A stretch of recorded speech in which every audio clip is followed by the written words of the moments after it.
Hello! Welcome po sa Kape at Kwentuhan at ngayon samahan niyo po ako i-unbox natin ang product na to, ang ZTE MU5120 5G, ang isa sa mga powerful at capable na 5G pocket Wi-Fi sa market ngayon. Tara, samahan niyo po ako i-unbox natin.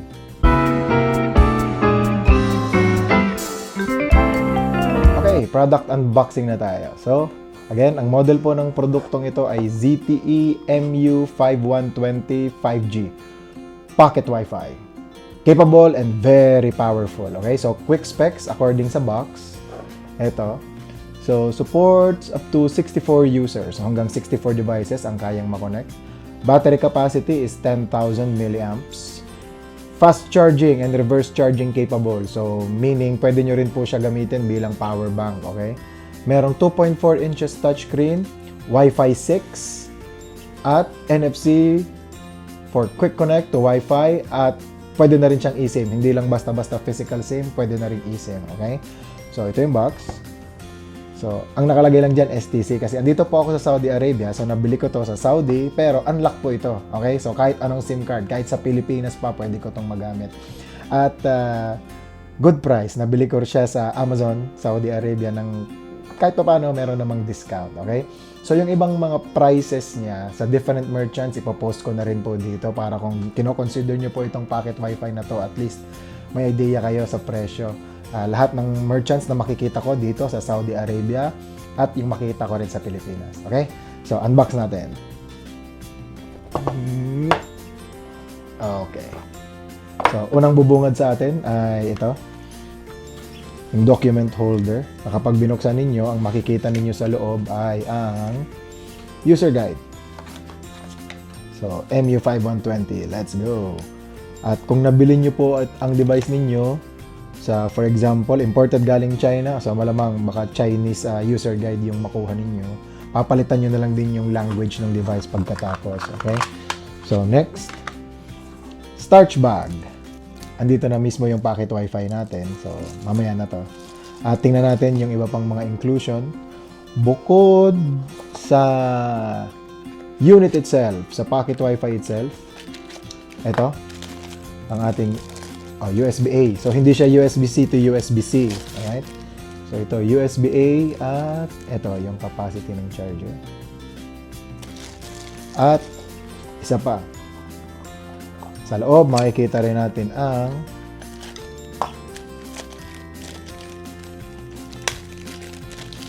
USB-A to USB-C cable.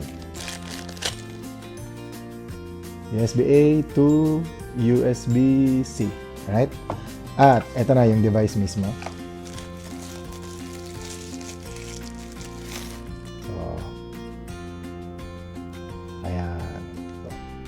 On one side, makikita natin dito yung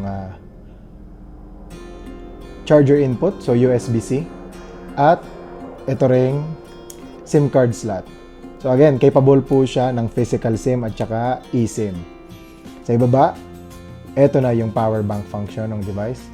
10,000 milliamps, USB-A ang gamit. So hindi siya USB-C to USB-C. Unfortunately, kailangan nyo ng USB-A cable papunta sa USB-C, or kung iPhone man kayo, kung USB-C na yung iPhone nyo, iPhone 15 pataas, kailangan nyo ng USB-A to USB-C. At kung iPhone 14 pababa, kailangan nyo ng USB-A to iPhone cable. Sa kabilang side, andito po yung power button. Sa taas, wala na. Okay? At ang likod ay leather finish. Pero plastic pa rin yan. Leather finish lang. Okay? Okay, so kung mapapansin nga po ninyo, talagang ang build ng device na to, para na rin siyang isang buong cellphone, ano? So, ayan, medyo bulky. Okay? So, kung ikukumpara natin sa isang size ng credit card, so credit card size, ayan, so ganyan, kalaki ang isang credit card. So, ayan, medyo bulky talaga kasi nga po, power bank capable na rin tong device na to, okay?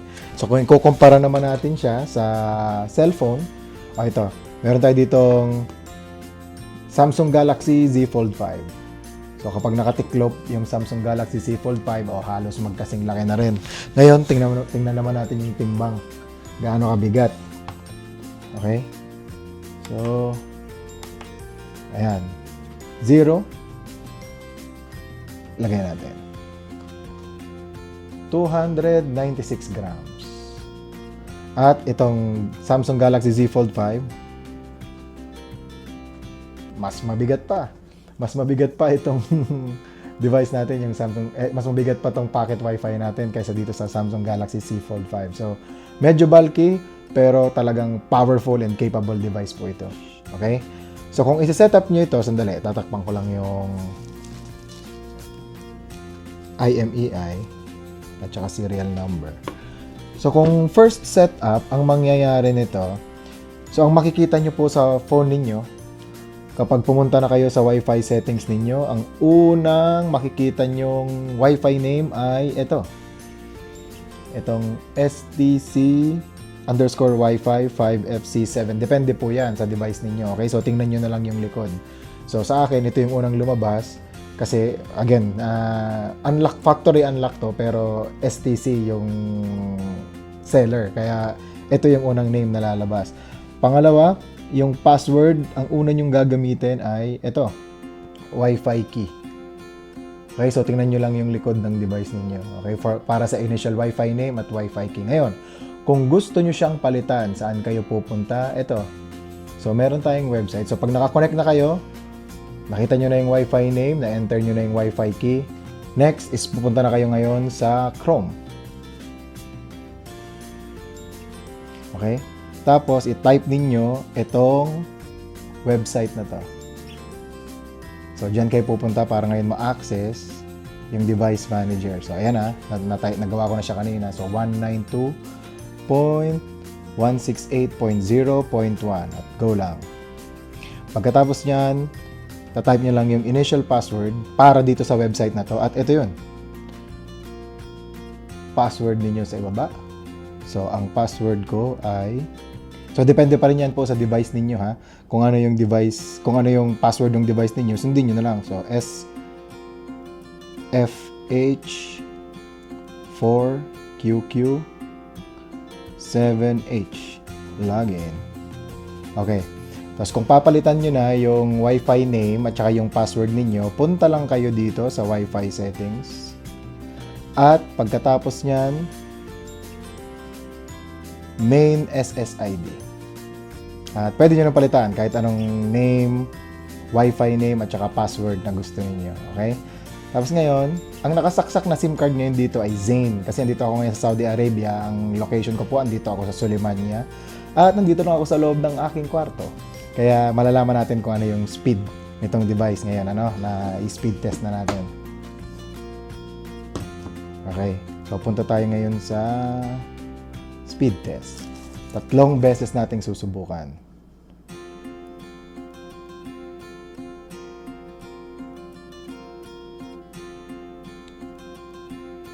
Okay? So first, naka 130 Mbps. Ayan, 5G capable na po itong device na to, kaya napakabilis. Ngayon, next, number 2, speed test natin.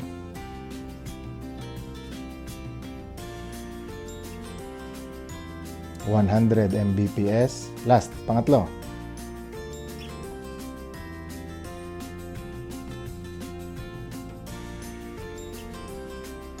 $120 Mbps. Ngayon, ang gamit, ulitin ko lang po, ang gamit kong SIM card dito ay Zain kasi andito ako ngayon sa Saudi Arabia. Ngayon, pag nasa Pilipinas, depende pa rin yan. Basta bili lang po kayo ng 5G capable na SIM card. At isa pa, depende ulit yan din sa location ninyo kung gaano kabilis yung internet na makukuha ninyo. Depende sa SIM card, depende sa network, depende sa location. Napakarami pong factors na kailangan i-consider. Okay?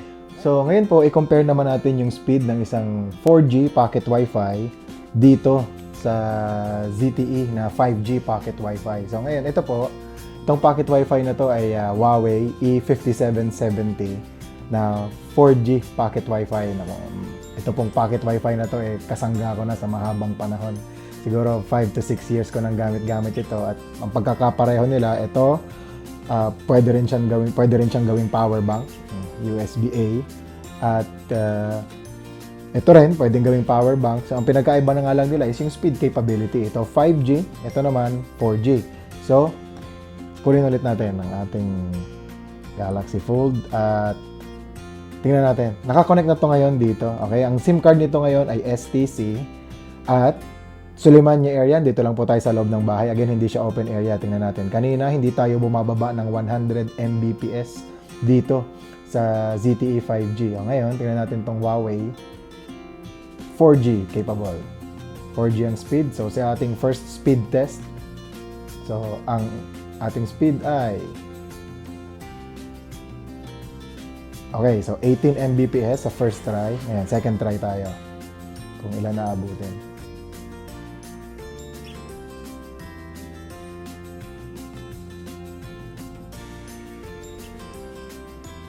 Second try, 25 Mbps, hindi na masama, medyo mabilis na rin. At third try, tingnan natin.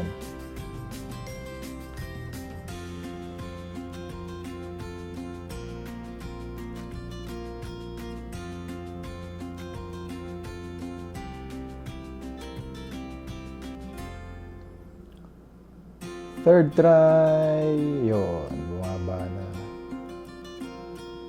So ngayon hanggang 9.8 Mbps na lang tayo. Yan yung speed difference ng dalawa. So ito po ay 4G capable na pocket Wi-Fi at ang upgrade natin ZTE 5G. Okay? MU5120 pocket Wi-Fi. Ayun ang speed difference. Okay, at yan po ang ating unboxing at quick review ng ZTE MU5120 5G pocket Wi-Fi. Maraming salamat po at hanggang sa susunod nating kwentuhan.